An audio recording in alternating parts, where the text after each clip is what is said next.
Hello friends, welcome to our YouTube channel Taiyari beginners की। आज 11 सितंबर 2020 important current affairs with static GK हम discuss करेंगे, तो वीडियो पूरा देखिएगा, चैनल को फॉलो भी कीजिएगा।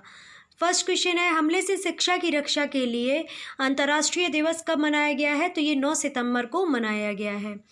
अगला क्वेश्चन है, किस बैंक ने सफल ऋण उत्पाद प्रस्तुत करने की योजना बनाई है जो मुख्य रूप से जैविक कपास उत्पादकों के लिए होगी? तो स्टेट बैंक ऑफ इंडिया ने सफल नामक एक ऋण उत्पाद प्रस्तुत करने की योजना बनाई है, जिसमें क्या होगा, जो जैविक कपास उत्पादक हैं उनके लिए ये योजना होगी। अगला क्वेश्चन है, ग्लोबल फाइनेंस पत्रिका द्वारा घोषित विश्व की सर्वश्रेष्ठ बैंक कौन सी है?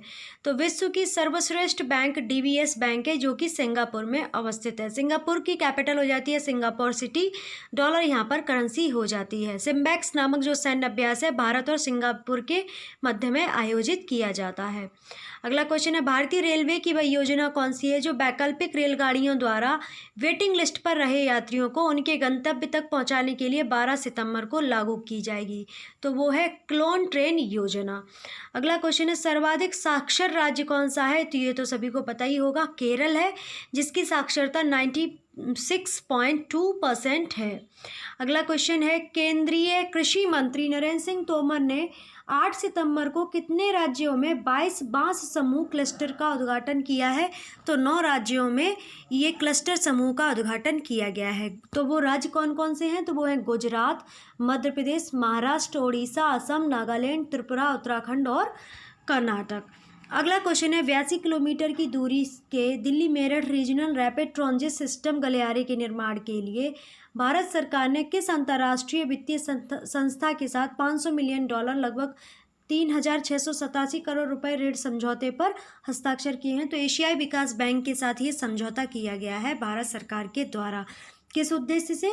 जो Delhi Meerut regional rapid transit system गलियारा बन रहा है उसके निर्माण के लिए। ओके, अब एडीबी की बात करें तो इसका जो हेडक्वार्टर है मनीला फिलीपींस में है और इसका गठन 1996 में हुआ था। 1996 में नहीं, 66 में। ओके, 1966 में, 1966 में। आशा काशु मशाकावा इसके हेड हैं। अगला क्वेश्चन है, बस 2019 के लिए शांति, निरस्त्रीकरण और विकास के लिए इंदिरा गांधी पुरस्कार के प्राप्तकर्ता कौन बने हैं? तो इंदिरा गांधी पुरस्कार किसे मिला है? तो डेविड एटनबरो को, ये ब्रिटिश प्रसारक हैं।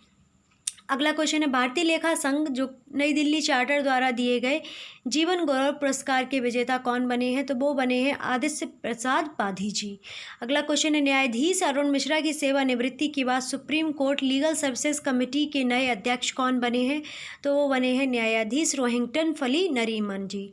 अगला क्वेश्चन है, फेड एक्स कप 2020 गोल्फ प्रतियोगिता के विजेता कौन बने हैं? तो वो बने हैं डस्टिन जॉनसन जी, एक ये अमेरिकी नागरिक हैं। अगला क्वेश्चन है, वह राज्य सरकार कौन सी है जो माता पिता और आंगनबाड़ी बच्चों के लिए डिजिटल पेरेंट्स मार्गदर्शन प्रोग्राम आरंभ करेगी? तो डिजिटल पेरेंट्स मार्गदर्शन प्रोग्राम आरंभ करने वाली राज्य सरकार कौन सी है, या किस राज्य सरकार के द्वारा डिजिटल पेरेंट्स मार्गदर्शन प्रोग्राम शुरू किया गया है? तो पंजाब के द्वारा। ओके, अगला क्वेश्चन है, किस राज्य सरकार ने एक टूरिज्म इंसेंटिव कूपन योजना तैयार की है जो इस रणनीति को निर्धारित करने वाला देश का पहला राज्य बन गया है? तो वो बना है उत्तराखंड। अब साधारण शब्दों में क्वेश्चन समझ लीजिएगा, टूरिज्म इंसेंटिव कूपन योजना तैयार करने वाली सरकार कौन सी है? किस राज्य सरकार के द्वारा टूरिज्म इंसेंटिव कूपन योजना तैयार की गई है? तो वो है उत्तराखंड। अगला क्वेश्चन है, तेलंगाना राज्य विधानसभा ने सदन में एक प्रस्ताव पारित कर किस व्यक्ति को भारत रत्न सम्मान देने की मांग की है? तो तेलंगाना विधानसभा में पूर्व प्रधानमंत्री पीवी नरसिम्हा राव को भारत रत्न सम्मान देने की मांग की गई है। अगला क्वेश्चन है, किस राज्य सरकार ने वाईएसआर संपूर्ण पोषण और वाईएसआर संपूर्ण पोषण प्लस, यह 2 पोषण योजनाएं लागू की हैं जिसका उद्देश्य गर्भवती महिलाओं, स्तनपान कराने वाली माताओं और बच्चों को पौष्टिक भोजन उपलब्ध कराना है? तो ये जो योजनाएं हैं आंध्र प्रदेश के द्वारा लॉन्च की गई हैं, वाईएसआर संपूर्ण पोषण, वाईएसआर संपूर्ण पोषण प्लस। ओके, आंध्र प्रदेश के बारे में बात करें तो आंध्र प्रदेश की कैपिटल अभी तो हैदराबाद है। हैदराबाद मुशी नदी के किनारे बसा हुआ है और हैदराबाद के साथ साथ अमरावती इसकी प्रस्तावित कैपिटल है, जो कि 2024 में बन जाएगी। विशाखापट्टनम और कुर्नूल भी आंध्र प्रदेश की कैपिटल है। आंध्र प्रदेश एकमात्र ऐसा राज्य है जिसने अपनी विधानसभा जो है विधान परिषद भंग करने का प्रस्ताव पारित किया है। एंड आंध्र प्रदेश का जो लोक नृत्य होता है वो कच्चीपुड़ी होता है। और आंध्र प्रदेश में जो सीएम है वो हैं वाईएसआर जगनमोहन रेड्डी जी। आंध्र प्रदेश के जो राज्यपाल हैं उनका नाम विश्वभूषण हरिचंदन जी है। अगला क्वेश्चन है, संयुक्त राज्य अमेरिका, चीन और सऊदी अरब के वैज्ञानिकों ने किस नाम का एक नए प्रकार का प्लास्टिक विकसित किया है जिसका अनंत बार पुनर्नवीनीकरण के लिए किया जा सकता है? तो वो है PBTL। संयुक्त राज्य अमेरिका, चीन, सऊदी अरब के जो साइंटिस्ट हैं उन्होंने एक प्लास्टिक विकसित किया है जिसका जो है कई बार नवीनीकरण किया जा सकता है। तो वो PBTL नामक प्लास्टिक है। अगला क्वेश्चन है, वर्ष 2020 का विश्व आत्महत्या प्रतिबंध दिवस 10 सितंबर को मनाया गया, इसके लिए विषय क्या रहा है? तो सब साथ काम करके आत्महत्या रोकें, working together to prevent suicide. Okay, अब जैसा कि आप लोगों ने देखा होगा वर्तमान में सुसाइड केसेस जो है बहुत ही जल्दी बढ़ते जा रहे हैं। हर दूसरे दिन आपको हर दिन, दूसरे दिन तो छोड़ ही दो, हर दिन आपको इतनी सुसाइड की न्यूज़ें सुनने को मिलेंगी कि आपका दिमाग जो है इधर उधर डोलने लगेगा। ठीक है, तो विश्व आत्महत्या प्रतिबंध दिवस 10 सितंबर को मनाया जाता है और इसकी थीम रही है सब साथ कार्य करके आत्महत्या रोकें। अगला क्वेश्चन है, कोरोना महामारी से संबंधित तनावग्रस्त परिसंपत्तियों के समाधान के उद्देश्य से वित्तीय मापदंडों का सुझाव देने के लिए भारतीय रिजर्व बैंक ने किस व्यक्ति के नेतृत्व में एक विशेषज्ञ समिति का गठन किया है? तो भारतीय रिजर्व बैंक जो है उसने KV कामत के नेतृत्व में एक विशेषज्ञ समिति का गठन किया है। क्यों? कोरोना महामारी से संबंधित तनावग्रस्त परिसंपत्तियों के जो समाधान है उसके उद्देश्य से। अब RBI की बात करें तो RBI का जो गठन हुआ था 1 अप्रैल 1935 को हुआ था और RBI का जो हेडक्वार्टर है वो मुंबई में है और गवर्नर अभी शक्तिकांत दास जी हैं। अगला क्वेश्चन है, विद्युत क्षेत्र में पहला सार्वजनिक क्षेत्र उपक्रम कौन सा है जो अब संरचना निवेश न्यास मॉडल के माध्यम से अपनी परिसंपत्तियों का मौद्रीकरण करेगा? तो वो है पावर ग्रिड। अगला क्वेश्चन है, 9 सितंबर 2020 को आयोजित विश्व स्वास्थ्य संगठन दक्षिण पूर्व एशिया क्षेत्र के 73वें सत्र का मेजबान देश कौन सा है? तो वो है थाईलैंड सरकार, जो कि बैंकॉक से मेजबानी कर रही है।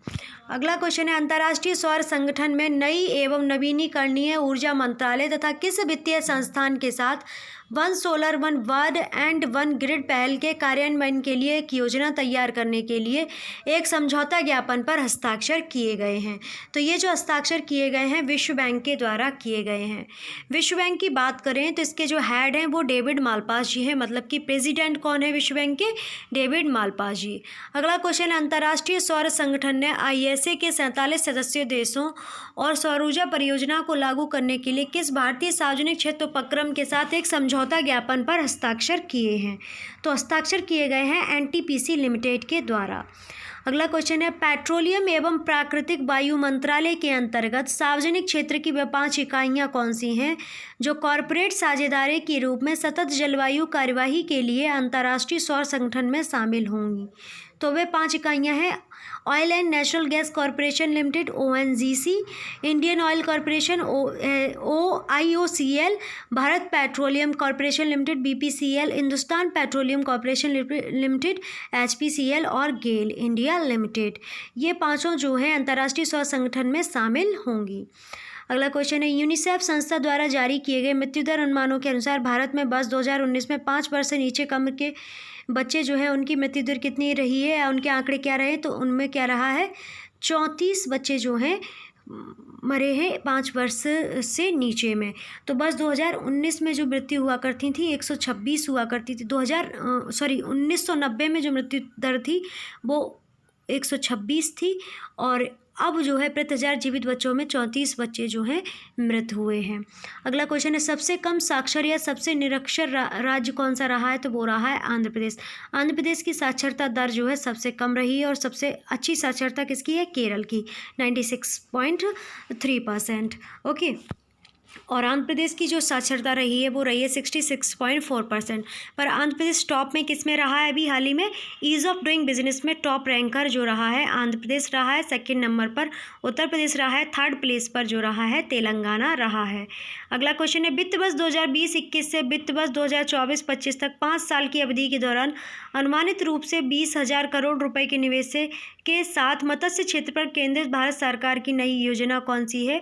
तो 20,000 करोड़ निवेश के साथ मत्स्य क्षेत्र पर जो केंद्रित है भारत सरकार की योजना वो कौन सी? तो वो है भारतीय मत्स्य संपदा योजना, जो कि 10 सितंबर को इसका शुभारंभ किया गया है।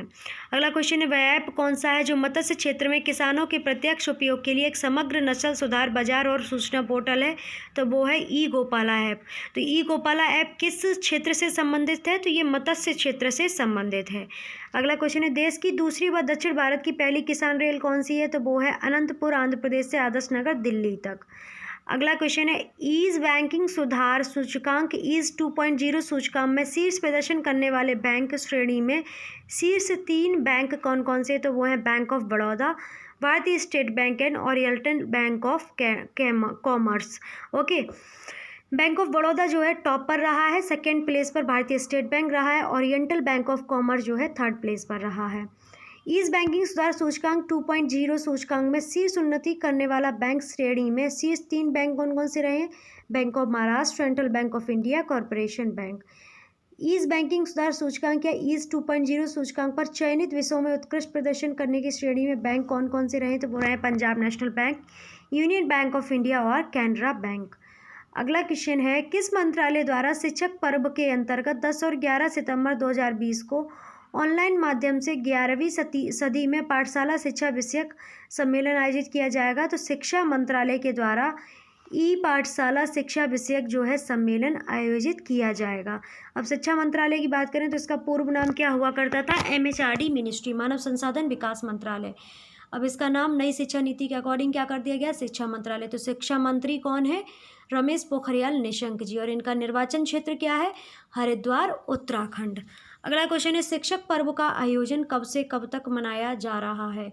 तो 8 सितंबर से 25 सितंबर तक शिक्षक पर्व के रूप में मनाया जा रहा है। अगला क्वेश्चन है CBSE शिक्षक पुरस्कार 2020 जीतने वाले शिक्षकों की संख्या कितनी है? तो 38 शिक्षक और प्राचार्य हैं जिन्होंने CBSE शिक्षक पुरस्कार 2020 को जीत लिया है।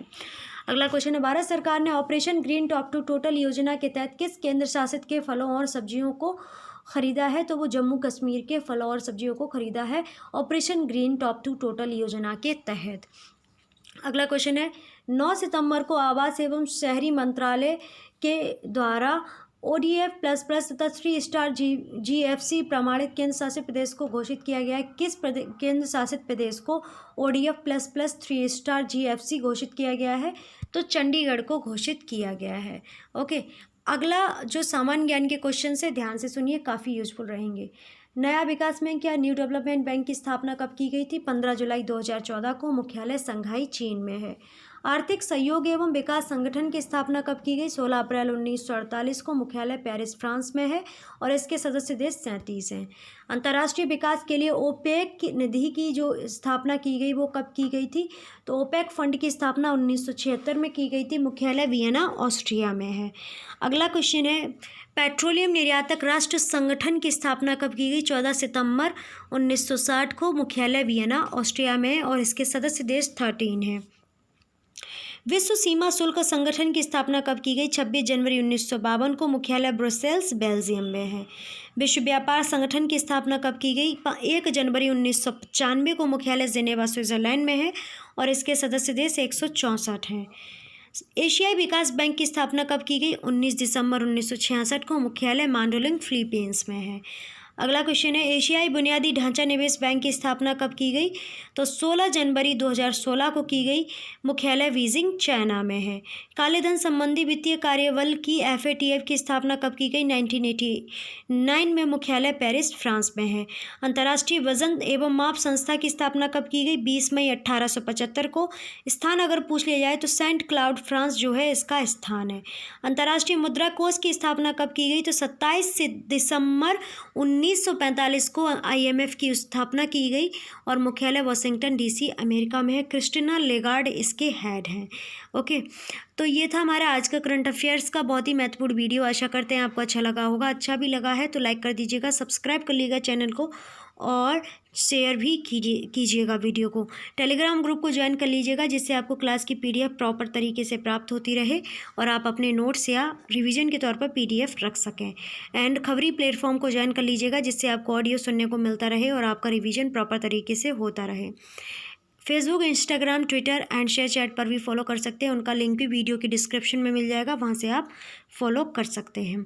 ओके, तो खुश रहिए, स्वस्थ रहिए, मस्त रहिए, अपने परिवारीजनों का ख्याल रखिएगा और मन में हमेशा जुनून रखिएगा। हासिल कर लेंगे मुकाम अपना, तभी चैन से बैठेंगे।